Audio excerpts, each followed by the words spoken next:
Hello दोस्तों, नमस्कार। आपके अपने चैनल वी पाठशाला पर मैं आप सभी प्रशिक्षुओं का स्वागत करती हूँ। यूपी डीएलएड 2023 बैच के फर्स्ट सेमेस्टर के प्रशिक्षुओं के लिए क्लासेस प्रोवाइड की जा रही है, नोट्स बनवाए जा रहे हैं, क्वेश्चन प्रैक्टिस करवाए जा रहे हैं। तो आप सभी प्रशिक्षु जल्दी से वी पाठशाला चैनल विजिट करिए और अपने डीएलएड की प्रिपरेशन को और भी बेटर बनाइए। तो चलिए आज की क्लास हम स्टार्ट करते हैं। और आज की क्लास में आपका जो राजन सीरीज है, राजन सीरीज में हम 2024 संस्करण का आपका न्यू सीरीज है और उसमें हमारा जो दूसरा प्रश्न पत्र है शिक्षण अधिगम के सिद्धांत।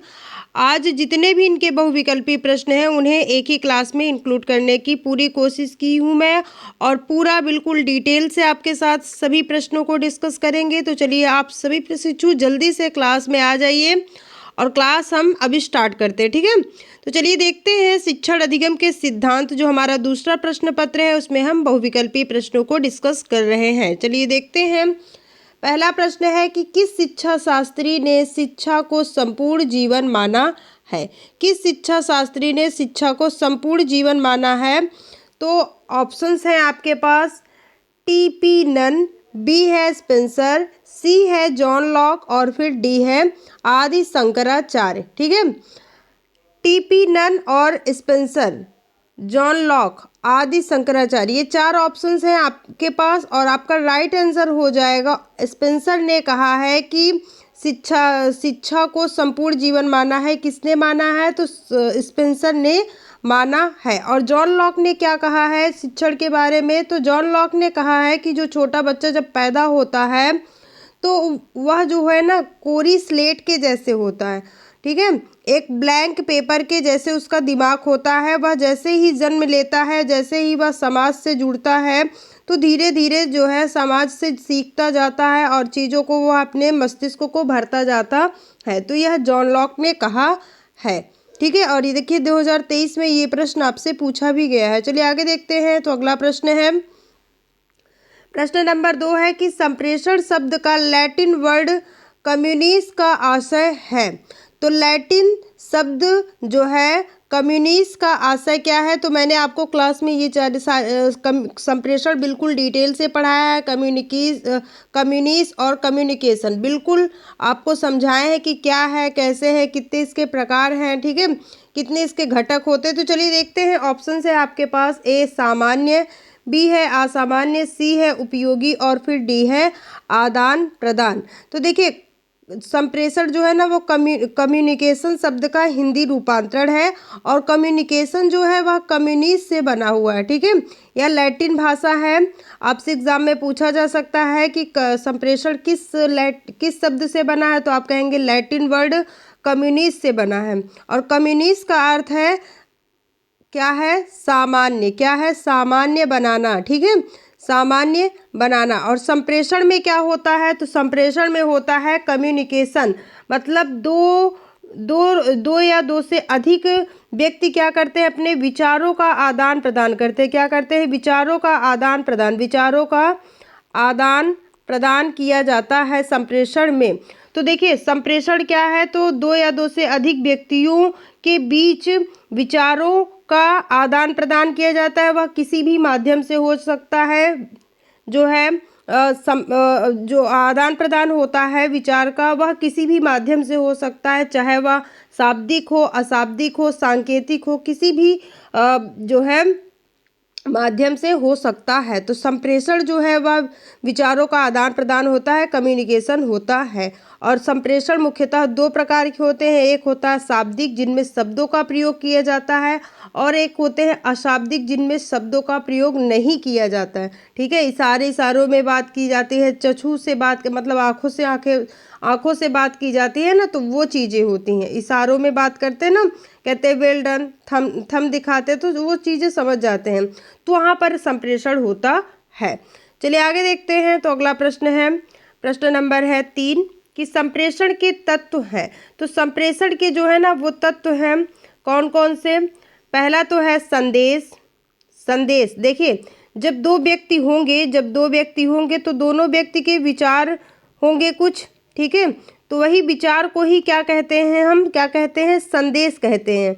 मान लेते हैं एक व्यक्ति अपने विचार को क्या क्या करने की सोच रहा है, इस व्यक्ति को संप्रेषित मतलब इनको प्रेषित करने की कोशिश कर रहा है, इनको देने की कोशिश कर रहा है। तो जो भी वो करेंगे उसे क्या कहते हैं, मैसेज कहते हैं। जैसे हम किसी से जब बात करते हैं तो जब कॉल पे बात नहीं हो पाती तो हम क्या करते हैं, उन्हें मैसेज टाइप करते हैं ना, टेक्स्ट करते हैं ना। तो वही चीज़ होता है संदेश, उसे हिंदी में क्या कहते हैं, संदेश। हम अपने विचार लिखते हैं संदेश में, फिर भेजते हैं, जैसे चिट्ठी पत्र में होता है। तो वही चीज़ है। तो पहला होता है संदेश, जो चीज़ें हमें भेजनी है, ठीक है, संदेश। अब फिर होगा माध्यम। माध्यम कुछ भी हो सकता है, ठीक है। माध्यम जैसे आजकल तो फ़ोन हो गया है, पहले चिट्ठी हुआ करती थी, पत्र में लिखते थे और पत्र लिखते थे, और बहुत सारी चीज़ें हैं सोशल मीडिया के थ्रू कि हम संदेश को एक जगह से दूसरी जगह पर भेज सकते हैं। तो वही होता है माध्यम जिसके द्वारा इसे भेजा जाएगा, ठीक है। फिर है स्रोत, सोर्स, ठीक है। तो ये सभी जो है, यह सभी संप्रेषण के तत्व हैं, ठीक है। और देखिए 2023 में ये प्रश्न पूछा गया था, तो ऐसे प्रश्न आए तो आपका उपयुक्त सभी जो है आंसर सही होता है। अगला प्रश्न देखते हैं, प्रश्न नंबर है 4 की निदान की प्रक्रिया से संपादित होता है। तो निदान की प्रक्रिया से संपादित होता है क्या, तो देखिए शिक्षण में एक होता है निदानात्मक शिक्षण, निदानात्मक शिक्षण, निदानात्मक शिक्षण, निदानात्मक शिक्षण क्या होता है, और उपचारात्मक शिक्षण, ये दोनों साथ साथ चलते हैं, उपचारात्मक शिक्षण, ठीक है।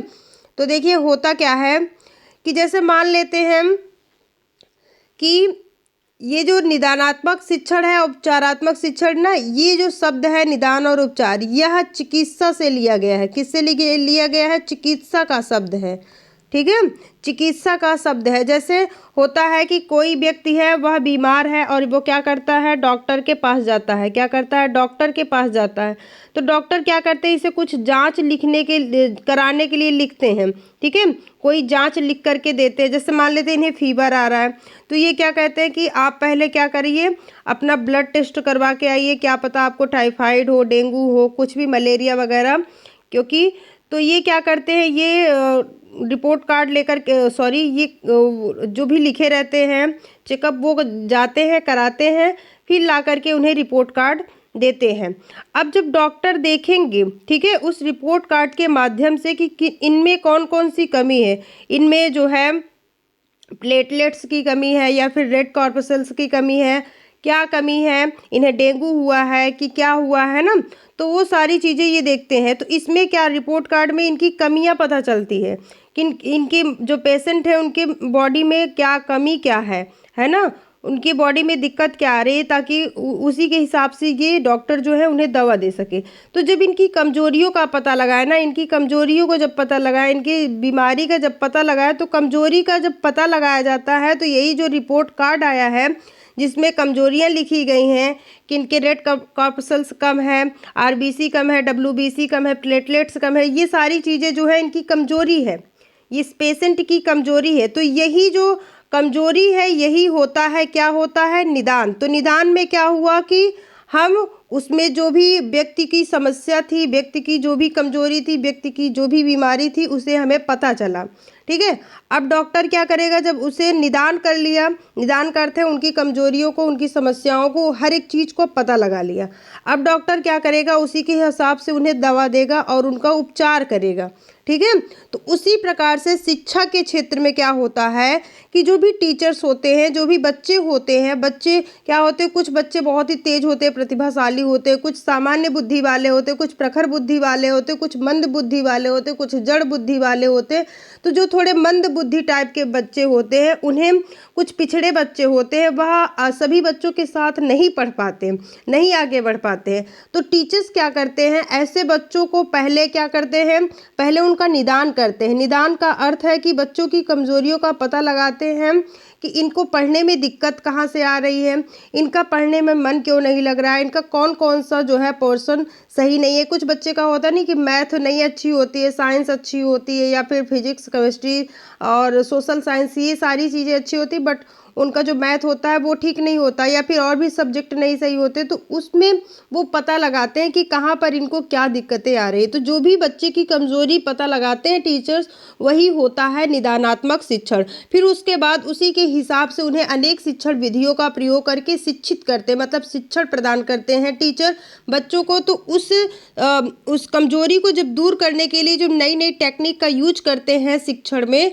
तो उसे कहते हैं उपचारात्मक शिक्षण। जैसे डॉक्टर कर रहे थे कि पहले बीमारी का पता लगाए, फिर जाकर के उसका उपचार किए, दवा दिए, उसी प्रकार से टीचर जो है पहले निदान किया बच्चों का, पहले कमजोरी का पता लगाया कि उन्हें कहाँ कहाँ पर दिक्कत आ रही, फिर उसी के हिसाब से उन्हें जो है दवा के रूप में अच्छी अच्छी टेक्निक, शिक्षण सामग्री का प्रयोग किए, शिक्षण विधि, शिक्षण सूत्र का प्रयोग करके बच्चे को अच्छा जो है शिक्षण प्रदान किए, ताकि उन्हें जो है पढ़ने में, जहाँ पर उन्हें कमजोरी हो रही थी पढ़ने में, जहाँ पर दिक्कतें आ रही थी वहाँ पर ना आए। तो ये होता है आपका उपचारात्मक, निदानात्मक और उपचारात्मक शिक्षण। तो आपके प्रश्न में क्या दिया है? आपके प्रश्न में दिया है कि निदान की प्रक्रिया संपादित होती है। तो किस लिए होती है, किस लिए निदान की प्रक्रिया की जाती है? समस्या की पहचान की जाती है, या फिर समस्या का समाधान किया जाता है, या फिर समस्या की आवश्यकता होती है निदान में, या फिर डी है उपयुक्त सभी। अब कुछ बच्चे हैं कि समस्या देखें, यहाँ पर समस्या, यहाँ पर समस्या, यहाँ पर समस्या, लेकिन उन्हें वह निदान ठीक से नहीं समझे हैं कि निदान होता क्या है, तो वो क्या करेंगे, उपयुक्त सभी पर टिक लगाएंगे, लेकिन आपका उपयुक्त सभी गलत होगा। यहाँ पर निदान का अर्थ है कमजोरियों का पता लगाना, जो भी दिक्कतें परेशानी है, जो भी उन्हें प्रॉब्लम्स है, उसका पता लगाना, मतलब उसकी पहचान करना। तो आपका राइट आंसर हो जाएगा ऑप्शन नंबर ए, समस्या की पहचान करना जो है निदान में होता है, और समस्या का समाधान जो है वह उपचार में किया जाता है। ठीक है, और देखिए 2023 में ये प्रश्न आपसे पूछा गया प्रश्न है। आगे देखते हैं कि सूक्ष्म शिक्षण में निम्न में से कौन से तत्व का समावेश नहीं होता है। 2023 में ये भी प्रश्न पूछा गया है कि सूक्ष्म शिक्षण में निम्न में से कौन से तत्व का समावेश नहीं होता है। तो सबसे पहले हम सूक्ष्म शिक्षण पर थोड़ी चर्चा करेंगे, क्योंकि सूक्ष्म शिक्षण से बहुत ही इंपॉर्टेंट प्रश्न आपके बनते हैं, वो चाहे आपका यूपी डीएलएड हो, यूपी टेट हो, सीटेट हो, आपका सूक्ष्म शिक्षण बहुत ही इंपॉर्टेंट है, चाहे वह स्टेट हो, चाहे अदर स्टेट का आपका टेट हो। ठीक है, तो चलिए देखते हैं सूक्ष्म शिक्षण। सबसे पहले जो है सूक्ष्म शिक्षण की शुरुआत कहाँ से हुई, सूक्ष्म शिक्षण के जनक कौन है? मैंने आपको क्लास में शायद बताया भी है, लेकिन फिर से यहाँ पर रिपीट करते हैं। तो देखिए सूक्ष्म शिक्षण जो है ना, सूक्ष्म शिक्षण जो है यह स्टैनफोर्ड विश्वविद्यालय से मानी जाती है। इसकी शुरुआत कब हुई? तो स्टैनफोर्ड विश्वविद्यालय 1960 से इसकी शुरुआत मानी जाती है। और सबसे पहले सूक्ष्म शिक्षण की शुरुआत जो है वह एचिसन व ब्रूस ने की थी। कब? 1960 या 61 में की थी। ठीक है, 1960 या 61 में इन्होंने किया था। एचिसन और ब्रूस ने तो सूक्ष्म शिक्षण प्रारंभ किया, लेकिन उन्होंने कोई इसे नाम नहीं दिया था। बाद में आगे चलकर 1963 में एलन, DW एलन, जिसे कहते हैं डेविड W एलन। ठीक है, तो एलन ने क्या किया, इन्हें इस शिक्षण को नाम दिया। उन्होंने क्या कहा कि this is teaching is micro teaching, है ना, this is teaching is micro teaching. उन्होंने कहा कि ये जो टीचिंग है ना, इसे हम माइक्रो टीचिंग कह सकते हैं।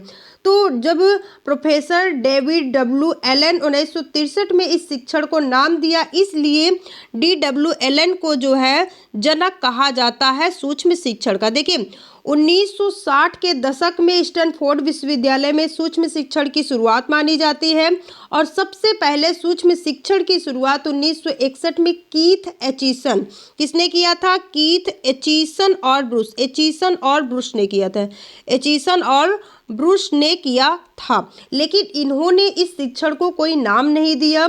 उसके बाद 1 साल या 2 साल बाद एलन आए, DW एलन आए। उन्होंने कहा कि इस टीचिंग का नाम हम माइक्रो टीचिंग रख सकते हैं, सूक्ष्म शिक्षण रख सकते हैं, इसलिए इन्होंने नाम रखा। इसलिए इन्हें क्या कहा जाता है? सूक्ष्म शिक्षण का जनक कहा जाता है। आपसे एग्जाम में पूछा भी जा सकता है कि सूक्ष्म शिक्षण का जनक कौन है, तो कौन है? DW Allen. अब देखते हैं, ये तो था अमेरिका की बात। अब हम देखेंगे कि भारत में जो है सूक्ष्म शिक्षण की शुरुआत कब हुई। ठीक, इतना आप नोट कर लिए होंगे, तो इसे मिटाते हैं फिर से। ठीक है, देखिए अब सूक्ष्म शिक्षण की शुरुआत भारत में कैसे हुई। तो भारत में ना इलाहाबाद विश्वविद्यालय जो है आपका, इलाहाबाद विश्वविद्यालय में 1966, बस ज़्यादा से ज़्यादा 3 से 4 साल बाद ही भारत में प्रोफेसर DD तिवारी, एक है DD तिवारी थे, उन्होंने इलाहाबाद विश्वविद्यालय में इसकी शुरुआत की। इसके बाद आए B.K. पासी। कौन आया? B.K. पासी जी आए और प्रोफेसर शाह ने इनकी शुरुआत की। भारत में सूक्ष्म शिक्षण का सर्वप्रथम प्रकाशन कब हुआ? तो 1974 में इसका प्रकाशन हुआ। कहाँ पर? भारत में। प्रकाशन हुआ कहाँ पर? प्रकाशन हुआ भारत में। कब? 1974 में। और कौन किया था? तो B.K. पासी और प्रोफेसर शाह ने किया। ठीक है। फिर उसके बाद 1978 में इंदौर विश्वविद्यालय में सर्वप्रथम सूक्ष्म शिक्षण पर राष्ट्रीय परियोजना का निर्माण किया गया। देखिए, अगर आपसे एग्जाम में कितना भी टफ प्रश्न बने, आपसे कोई भी प्रश्न नहीं छूटेगा माइक्रो टीचिंग से, कि उसके बाद जो है 1978 में इंदौर विश्वविद्यालय, 1978 में इंदौर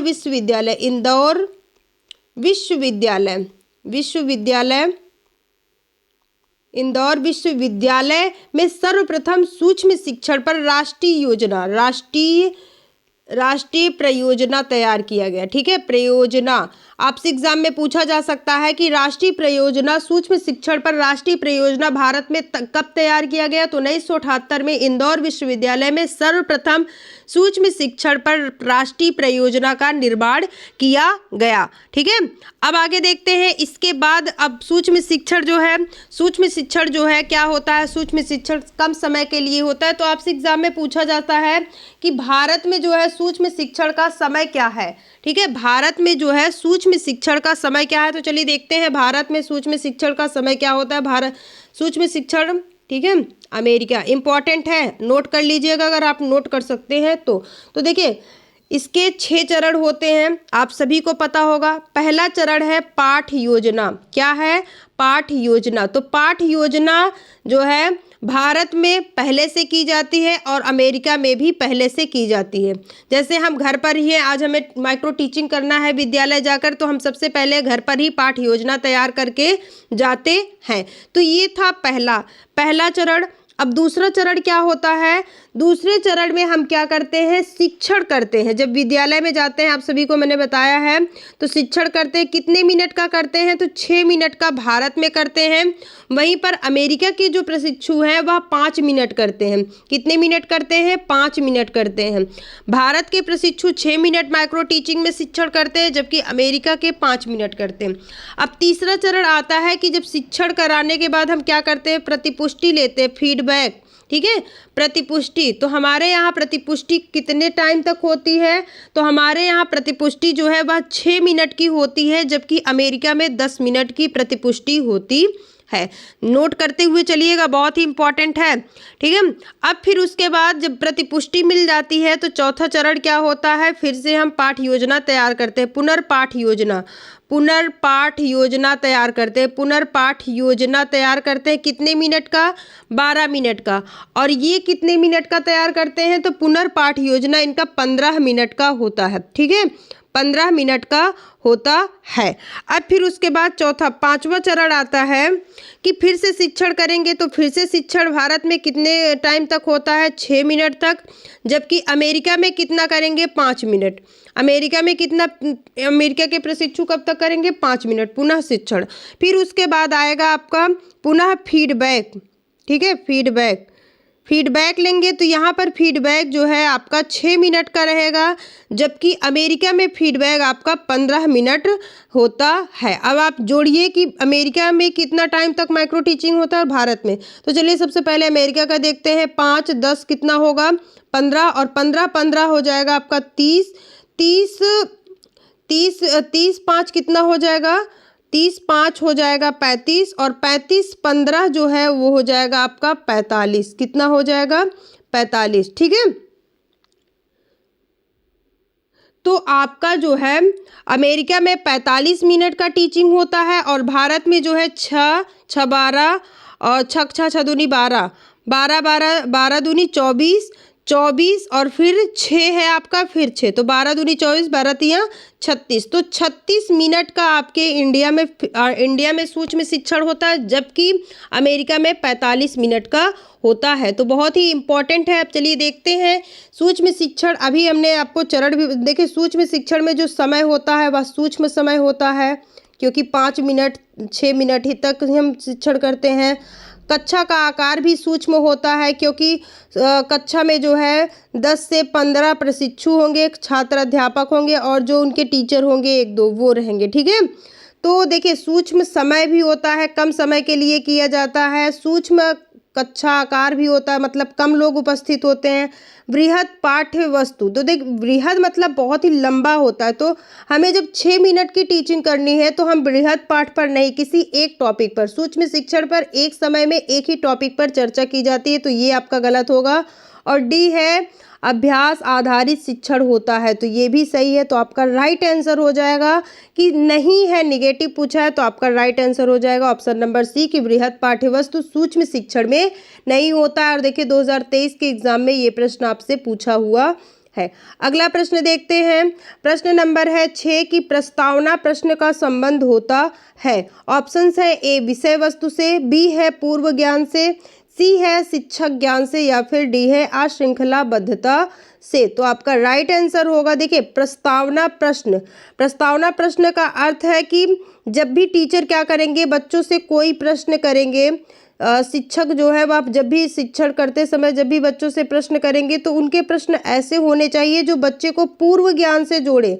प्रस्तावना का अर्थ होता है पूर्व ज्ञान से बच्चों को जोड़ना। बच्चा जो पहले से जानता है उसी से रिलेटेड आगे की चीज़ों को लेकर के बच्चों से प्रश्न करना चाहिए। ठीक है, तो प्रस्तावना प्रश्न का संबंध पूर्व ज्ञान से होता है। तो ऑप्शंस है ए विषय वस्तु से, बी है पूर्व ज्ञान से, सी है शिक्षक ज्ञान से या फिर डी है श्रृंखलाबद्धता से। तो आपका राइट आंसर होगा ऑप्शन नंबर बी पूर्व ज्ञान से। जहां पर भी आपको प्रस्तावना दिखे तो आप पूर्व ज्ञान समझ जाइएगा।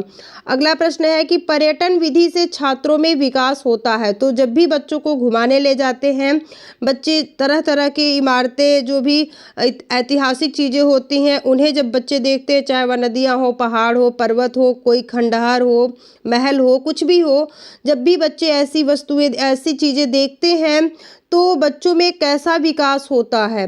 समय का सदुपयोग, तो समय का सदुपयोग तो होता ही है।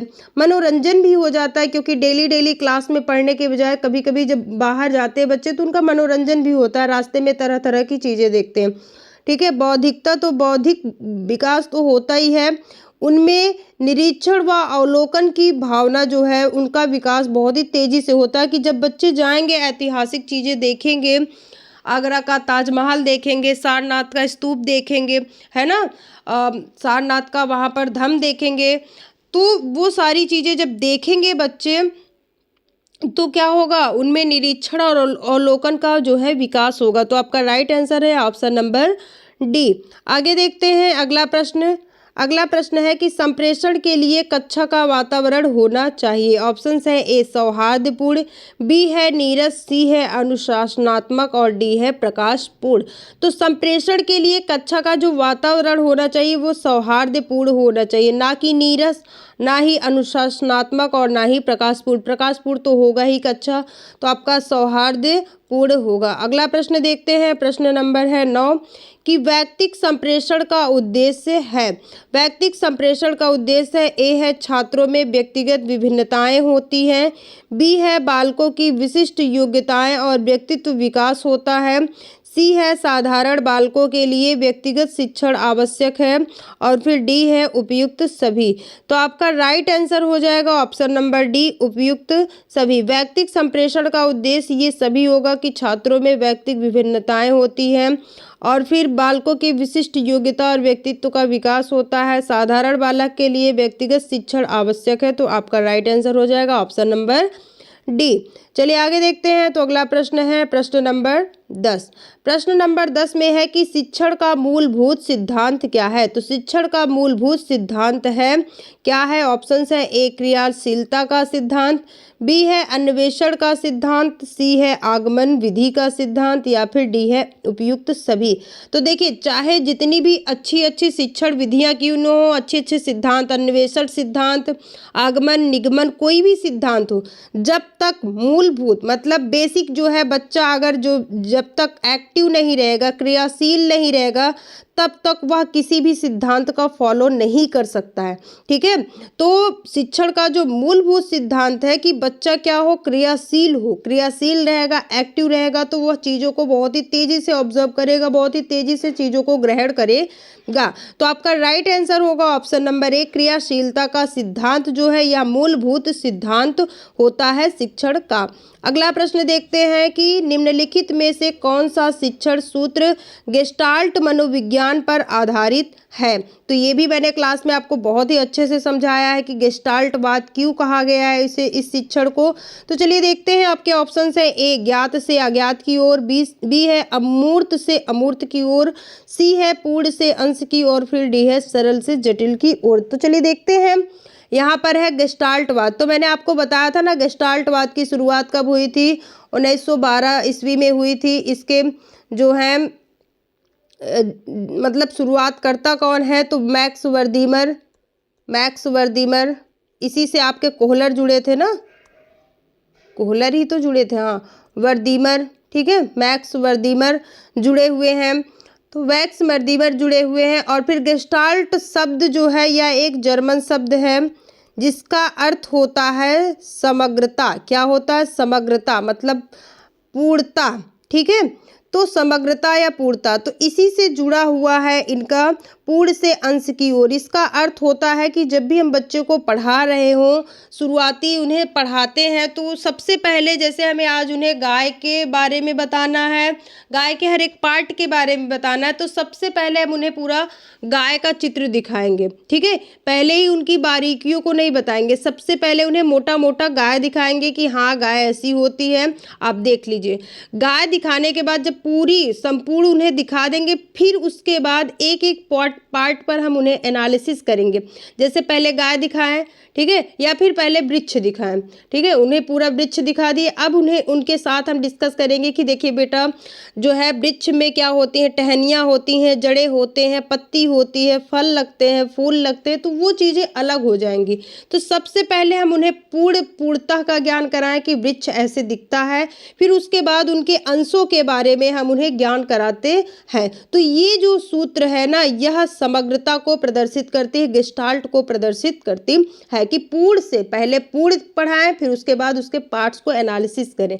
तो पूर्ण से अंश की ओर आपका राइट आंसर होगा। ज्ञात से अज्ञात की ओर क्या होता है कि बच्चे को जैसे पूर्व ज्ञान जो भी उसे पहले से पता है उसी से रिलेटेड उसे आगे की चीज़ों को बताएं, जो उसे अज्ञात हो, जो उसे नहीं पता है। जो ज्ञात है उससे जोड़ते हुए जो अज्ञात ज्ञान है उसे हमें देना चाहिए ताकि उसे सीखने में कोई कठिनाई ना हो। इसीलिए आप देखते हैं कि जो कक्षा 1 या 2 की किताब होती है तो पहला ही चैप्टर होता है जो उनके ईवीएस की बुक होती है, उसमें होता है परिवार। ठीक है, तो परिवार क्यों होता है, क्योंकि बच्चा परिवार में रह चुका है। जब भी वह अपने शैशवावस्था में था उसे अपनी चीज़ों को पता है कि परिवार में कौन कौन होते हैं, पापा होते हैं, मम्मी होती है, दादा दादी, बुआ, चाचा चाची, तो ये सारी चीज़ें उसे पहले से पता है। इसलिए पहला ही चैप्टर उन्हें परिवार पढ़ाया जाता है ताकि वह अपने पूर्व ज्ञान मतलब जो भी उन्हें ज्ञात है उससे जोड़ करके आगे की चीज़ें जो उन्हें अज्ञात है वह पढ़ सके। ठीक है, मूर्त से अमूर्त की ओर, तो मूर्त से अमूर्त की ओर जैसे पहले क्या होता है, बच्चा मूर्त रूप से सीखता है, फिर जाकर के अमूर्त, पहले उसे चीज़ों को हम दिखाते हैं, फिर धीरे धीरे उसे अमूर्त में ले जाते हैं, मतलब बिना देखे ही वह इमेजिनेशन कर लेता है कि हाँ ये चीज़ें ऐसे हो सकती है। तो ये सारी चीज़ें हैं। सरल से जटिल की ओर क्या होता है, तो सरल से जटिल की ओर होता है कि पहले सबसे देखिए जब भी आप कोई चीज़ पढ़ते हैं तो आपको पहले ही दिन पूरा जटिल जटिल नहीं पढ़ा दिया जाता। ठीक है, शुरुआत में पहले आपको थोड़ा स्लो चला जाता है, सरल सरल चीज़ें जो आपको पहले से पता है उसे जोड़ करके पढ़ाया जाता है, फिर आगे आगे सरल से आपको जटिल की ओर पढ़ाया जाता है जो कठिन कठिन चीज़ें होती हैं। तो ये होता है सरल से जटिल की ओर। देखिए 2022 के एग्जाम में ये प्रश्न आपसे पूछा गया प्रश्न है। आगे देखते हैं, अगला प्रश्न है कि पूर्ण से अंश की ओर का शिक्षण सूत्र आधारित है। तो अभी ये प्रश्न हमने डिस्कस किया। देखिए 2023 में ये भी प्रश्न आया है।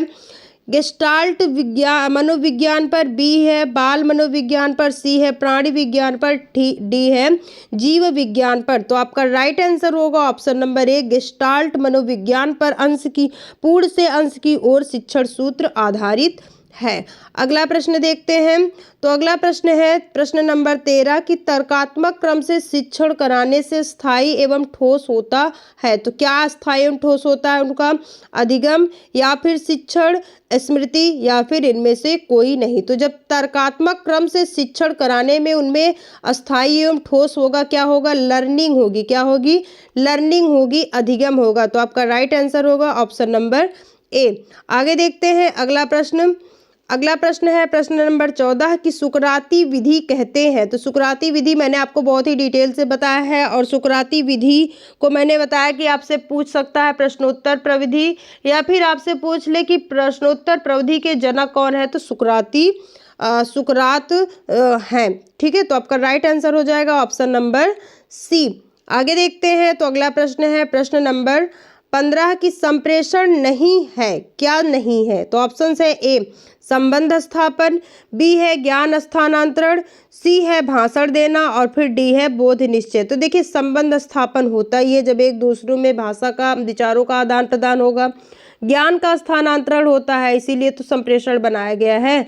बोध निश्चय होता है, तो भाषण इसमें नहीं दिया जाता, इसमें विचारों का आदान प्रदान किया जाता है। भाषण का अर्थ होता है कि सिर्फ एक ही व्यक्ति बोले और बाकी के सभी लोग सुने, लेकिन संप्रेषण में क्या होता है कि दो व्यक्तियों के बीच, दो या दो से अधिक व्यक्तियों के बीच विचारों का, ज्ञान का आदान प्रदान किया जाता है। मतलब आदान प्रदान का अर्थ है वो भी बोलेगा, वो भी सुनेगा, वो भी बोलेगा, वो भी सुनेगा, है ना। तो इसमें भाषण देने में सिर्फ एक ही लोग भाषण देते हैं। तो आपका राइट आंसर होगा ऑप्शन नंबर सी कि ये भाषण देना संप्रेषण नहीं है। अगला प्रश्न है कि क्रियात्मक शिक्षण विधि है। ऑप्शन है ए शिक्षक के शिक्षण द्वारा सीखना, बी है छात्र का अपनी स्वयं क्रिया द्वारा ज्ञान करना, सी है गृह कार्य द्वारा सीखना या फिर डी है भ्रमण के द्वारा सीखना। तो क्रियात्मक शिक्षण विधि है कि छात्र क्रिया करे, स्वयं अपनी क्रिया करे। लर्निंग बाय डूइंग क्या होता है? Learning by doing. ठीक है, लर्निंग बाय डूइंग मतलब बच्चा स्वयं करके सीखे, तो वह होता है क्रियात्मक, मतलब वह होता है बच्चा एक्टिव होता है। तो छात्र का अपनी स्वयं की क्रिया द्वारा करना, ज्ञान करना, क्रिया द्वारा ज्ञान करना होता है क्रियात्मक शिक्षण। चलिए आगे देखते हैं। तो अगला प्रश्न है प्रश्न नंबर 17 की कहानी कहने में क्रमबद्ध घटनाओं के वर्णन पर ध्यान रखा जाता है। यह किस प्रकार की शिक्षण प्रविधि है? ऑप्शंस है ए प्रश्नोत्तर प्रविधि, बी है वर्णन प्रविधि, सी है विवरण प्रविधि और फिर डी है व्याख्या प्रविधि। तो कहानी कहने में क्रमबद्ध घटनाओं के वर्णन पर ध्यान रखा जाता है।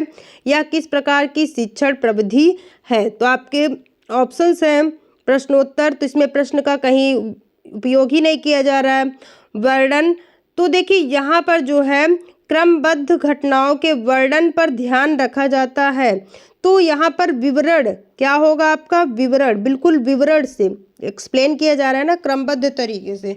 तो आपका राइट आंसर होगा ऑप्शन नंबर सी। आगे देखते हैं अगला प्रश्न। प्रश्न नंबर है आपका 18 कि बाल केंद्रित शिक्षण का उद्देश्य है। ऑप्शंस है बाल केंद्रित शिक्षण, मैंने आपको बताया है ना कि जिसमें बालक को केंद्र मान करके शिक्षण कार्य कराया जाता है। बालक को केंद्र मान करके शिक्षण कार्य कराया जाता है। बालक की जिसमें रुचि हो, जिसमें उसकी इंटरेस्ट हो, जिसमें बच्चे का मन लगता है, हमें वही चीज बच्चों को डिलीवर करते हैं। ये होता है बाल केंद्रित शिक्षण में। ठीक है, केंद्र बिंदु बालक होता है। तो चलिए देखते हैं कि बाल केंद्रित शिक्षण का उद्देश्य क्या है। तो बालकों के नामांकन में वृद्धि नहीं, बी है बालकों का शारीरिक विकास बिल्कुल नहीं, बालकों का सर्वांगीण विकास या फिर बालकों को खेल खिलाना। तो बालकों का सर्वांगीण विकास में उनकी बुद्धि, शारीरिक, मानसिक, क्रियात्मक, है ना, हर एक क्षेत्र में उनका विकास होगा। तो बालकों का सर्वांगीण विकास करने के उद्देश्य से ही बाल केंद्रित शिक्षण लाया गया है और बाल केंद्रित शिक्षण का उद्देश्य भी यही होता है। चलिए आगे देखते हैं।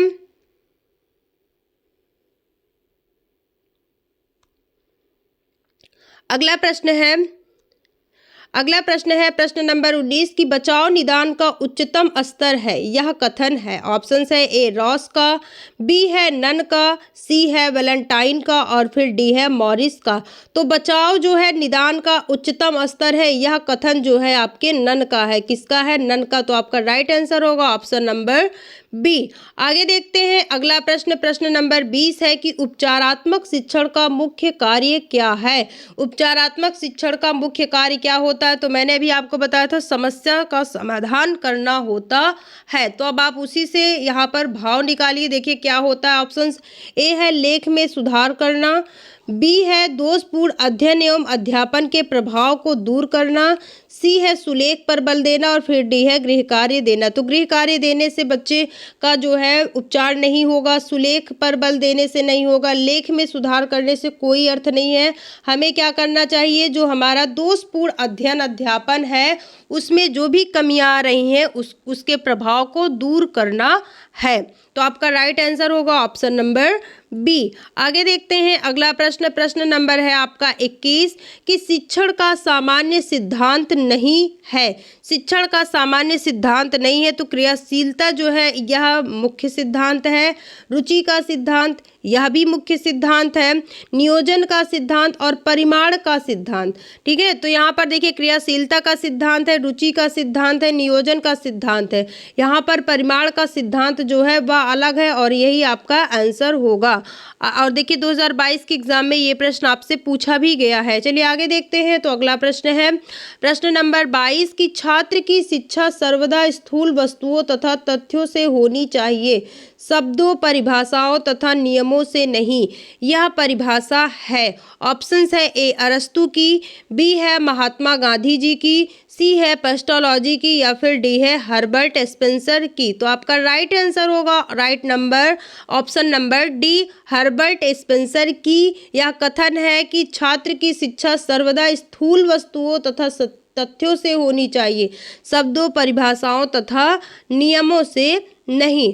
आगे देखते हैं अगला प्रश्न, प्रश्न नंबर 23 है कि प्रयोग प्रदर्शन विधि सर्वाधिक उपयोगी है। प्रयोग प्रदर्शन विधि, ठीक है। तो प्रयोग प्रदर्शन विधि जो है आप जब भी लैब में जाते थे, साइंस का लैब होता था तो वहाँ पर जो भी केमिकल्स करवाते थे टीचर, केमिकल रिएक्शंस, तो आप वहाँ पर प्रयोग करते थे। टीचर क्या करते थे? प्रयोग करके आपको प्रदर्शन करके दिखाते थे, फिर आप वो चीज़ों को सीख जाते थे। तो वही है प्रयोग प्रदर्शन विधि। और यह सबसे ज़्यादा किस सब्जेक्ट में उपयोगी होता है? तो भाषा शिक्षण में। क्या भाषा शिक्षण में उपयोगी होता है? नहीं। नागरिक शास्त्र में? तो कहाँ पर? नागरिक शास्त्र में नहीं होगा, इतिहास में भी नहीं होगा। तो आपका राइट आंसर होगा ऑप्शन नंबर ए विज्ञान शिक्षण में प्रयोग प्रदर्शन विधि सर्वाधिक उपयोगी होती है। और देखिए 2018 के एग्जाम में ये प्रश्न आपसे पूछा गया है। आगे देखते हैं प्रश्न नंबर है 24 की सूक्ष्म अवलोकन व निरीक्षण शक्ति के विकास में सहायक शिक्षण प्रविधि है। ऑप्शंस है ए व्याख्यान, बी है प्रश्नोत्तर, सी है कहानी और फिर डी है पर्यटन। तो आपका राइट आंसर होगा ऑप्शन नंबर बी प्रश्नोत्तर। ठीक है, सूक्ष्म अवलोकन व निरीक्षण शक्ति के विकास में सहायक शिक्षण प्रविधि है, ना तो व्याख्यान होगा, ना कहानी, ना पर्यटन। आपका राइट आंसर होगा ऑप्शन नंबर बी प्रश्नोत्तर। प्रश्नों के माध्यम से हम सूक्ष्म अवलोकन, बच्चों के बारे में भी जान सकते हैं। प्रश्न पूछिए, बच्चे का जैसा दिमाग रहेगा वह वैसा ही प्रश्न उत्तर देगा। ठीक है, तो उनके व्यक्तित्व के भी बारे में जानने का हमें मौका मिलता है।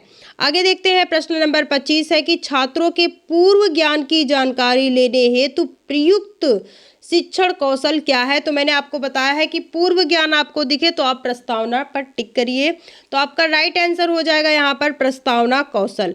ठीक है, पुनर्बलन कौशल की बच्चे को क्या करना? मोटिवेट करके, कोई भी पुरस्कार दे करके उन्हें पुनर्बलित करके शिक्षण देना कि बच्चा आप इसे प्रश्न को सॉल्व करेंगे तो आपको जो है टॉप 3 में आएंगे आप। जो भी 3 बच्चे सबसे पहले प्रश्न करेंगे फिर उन्हें हम पुरस्कार देंगे। कुछ भी आप दे सकते हैं, उन्हें शाबाशी ही दे सकते हैं या फिर कोई भी नॉर्मली सा आप उन्हें पुरस्कार दे सकते हैं। तो ये सब पुनर्बलन के द्वारा बच्चे क्या करते हैं और भी तेजी से क्या करते हैं? सीखते हैं। ठीक है, और सी है श्यामपट्ट लेखन कौशल, तो टीचरों में जो है श्यामपट्ट लेखन कौशल होना चाहिए कि किस डिग्री पर जो है ब्लैक बोर्ड के सामने खड़ा होना चाहिए, कैसे लिखना चाहिए, लिखने के बाद किधर से मिटाना चाहिए। तो जैसे ये सारी चीज़ें जो भी होती हैं यह सब श्यामपट्ट लेखन कौशल के अंतर्गत आती हैं।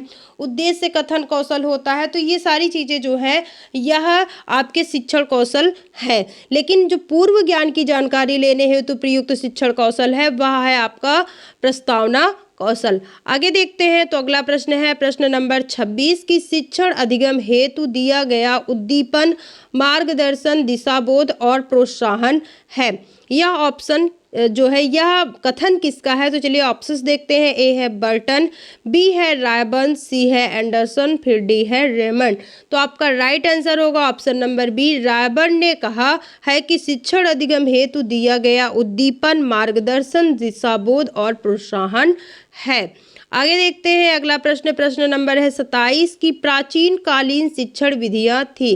तो प्राचीन कालीन शिक्षण विधियां थी कौन सी? ऑप्शन ए है कि पाठ्य पुस्तक केंद्रित शिक्षण, बी है शिक्षक केंद्रित शिक्षण, सी है बालक केंद्रित, या फिर डी है पाठ्यक्रम केंद्रित। तो आपका राइट आंसर होगा ऑप्शन नंबर बी, शिक्षण केंद्रित शिक्षण थी प्राचीन कालीन शिक्षण विधि। और आज की शिक्षण विधि जो है वह बाल केंद्रित शिक्षण है, जिसमें बालक केंद्र बिंदु होता है। लेकिन प्राचीन समय में जो है शिक्षक केंद्रित शिक्षण होता था, जिसमें शिक्षक के केंद्र बिंदु होता था, शिक्षक के हिसाब से ही जो है शिक्षण कार्य होता था। आगे देखते हैं अगला प्रश्न, प्रश्न नंबर है 28 की शिक्षण करते समय ध्यान रखना चाहिए किसका?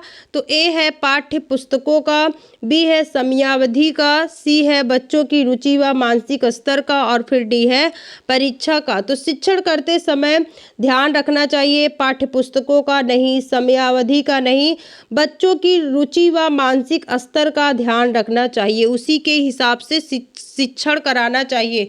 मान लेते हैं बच्चे की जो है मानसिक स्तर कक्षा 3 की है और हम उन्हें कक्षा 8 की चीज़ें बता रहे हैं तो उन्हें नहीं समझ में आएगी, तो उनके मानसिक स्तर और उनकी रुचि को जान लें।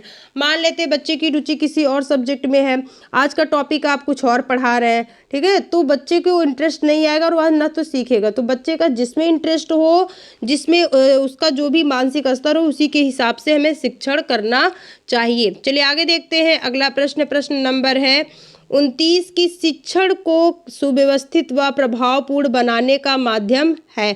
ऑप्शंस है ए शिक्षण विधियाँ, बी है गतिविधियाँ, सी है अभ्यास कार्य, और फिर डी है प्रश्न। तो आपका राइट आंसर होगा ऑप्शन नंबर ए शिक्षण विधियाँ।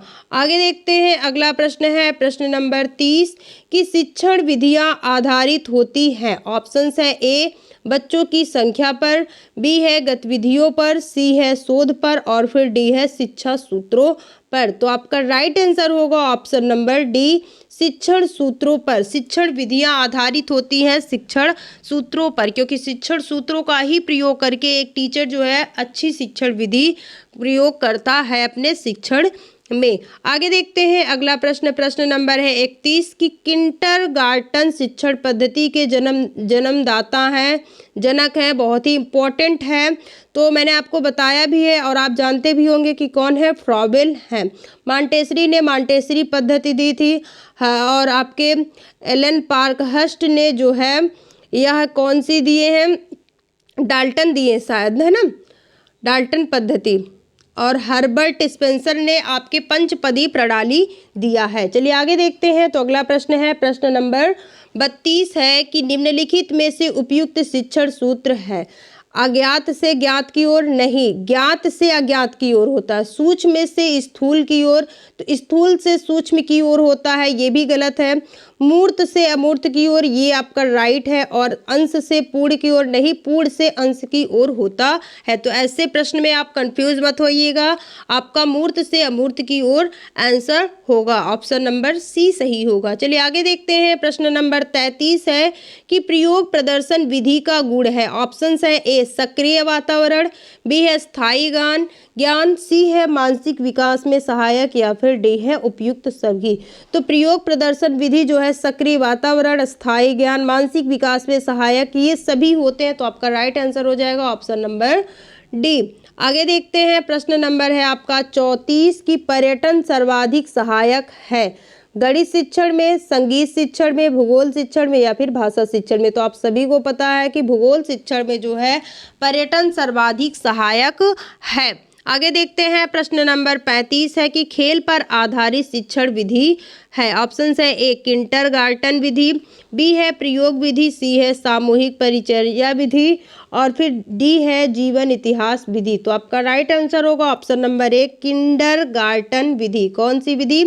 किंडरगार्टन विधि। अगला प्रश्न देखते हैं, प्रश्न नंबर है आपका 36 की शिक्षण का सूत्र नहीं है। ऑप्शन है ए ज्ञात से अज्ञात की ओर, बी है पूर्ण से अंश की ओर, सी है स्थूल से सूक्ष्म की ओर और फिर डी है प्रेरणा का सिद्धांत। तो ज्ञात से अज्ञात की ओर शिक्षण सूत्र है, पूर्ण से अंश की ओर शिक्षण सूत्र है, स्थूल से सूक्ष्म की ओर शिक्षण सूत्र है और प्रेरणा का सिद्धांत ये नहीं होगा। तो आपका राइट आंसर होगा ऑप्शन नंबर डी। आगे देखते हैं, प्रश्न नंबर 37 है कि शिक्षण के पूर्व ज्ञान पर ही नए ज्ञान आधारित करना चाहिए। यह कथन किस शिक्षण सूत्र की ओर संकेत करता है?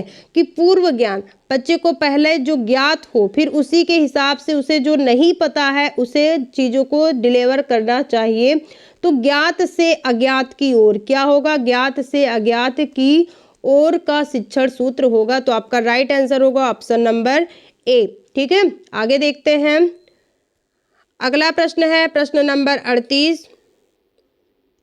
प्रश्न नंबर 38 है कि सहयोग की भावना का विकास संभव है किसमें? समूह कार्य में, वाद विवाद से या फिर प्रश्नोत्तर से या फिर सहायक सामग्री से। तो आप सभी खुद सोचिए कि सहयोग की भावना समूह कार्य से ही होती है, ना कि वाद विवाद से, सहायक सामग्री से, प्रश्नोत्तर से। ठीक है, तो आपका राइट आंसर होगा ऑप्शन नंबर ए। आगे देखते हैं, अगला प्रश्न, प्रश्न नंबर है 39 कि बच्चों में कल्पना शक्ति का विकास किया जा सकता है।